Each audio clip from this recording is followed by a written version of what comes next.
I didn't start EBSS because I was looking for a business idea. I started it because I watched guys get hurt by something I believed was preventable. For years, blast over pressure was just accepted as part of the job. You fired the weapon, felt the pressure, shook it off, and kept training. But the truth is, a lot of guys were paying for it.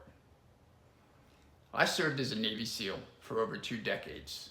Like a lot of guys in the teams, I was around heavy weapons, explosive breaching, mortars, rocket ranges, and repeated blast exposure from the beginning of my career. At the time, the term blast over pressure wasn't part of the conversation. We knew something was happening, but we didn't yet have the data or medical framework to explain it the way we do now. You just knew certain ranges took a toll on people. I dealt with it myself. Headaches, trouble focusing, trouble sleeping, and trouble remembering things. But like a lot of guys, I pushed it down and kept going. That was the culture. You did the job. The moment that really changed things for me was when I took over as the SQT Land Warfare Cell Chief. One of the first things I did was ask the guys, what are the biggest pain points here? And almost unanimously, they brought up the Carl Gustav range. The way they said it was simple. The Carl G range wrecks guys. Then I witnessed it myself. After those ranges, I watched guys change. Headaches, nausea, irritability, brain fog, memory issues, confusion, fatigue, balance problems. Some guys got quiet. Some were not acting like themselves.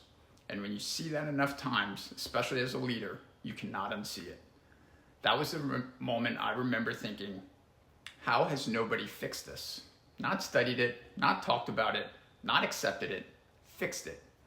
Because the issue was not the warfighters that were unwilling to train. The issue was that we were asking them to absorb preventable exposure over and over again with no engineered protection in place. And that never sat right with me. Training has to be hard. Standards have to stay high. Weapons have to function the way they were designed.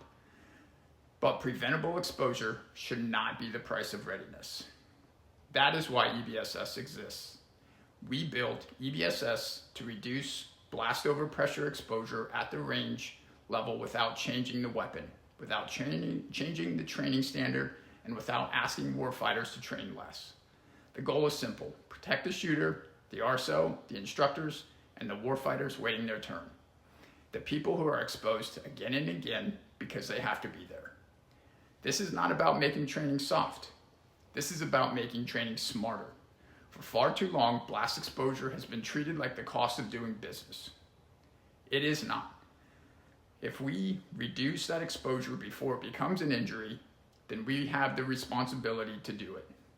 To every warfighter, instructor, RSO, and teammate who has felt this and wondered if anyone was paying attention, we are. EBSS was built because someone should have had your back a long time ago, and now we do. Help us stop treating preventable exposure as the cost of doing business. I'm Michael Leaves, the founder of EBSS, Explosive Blast Shielding Systems.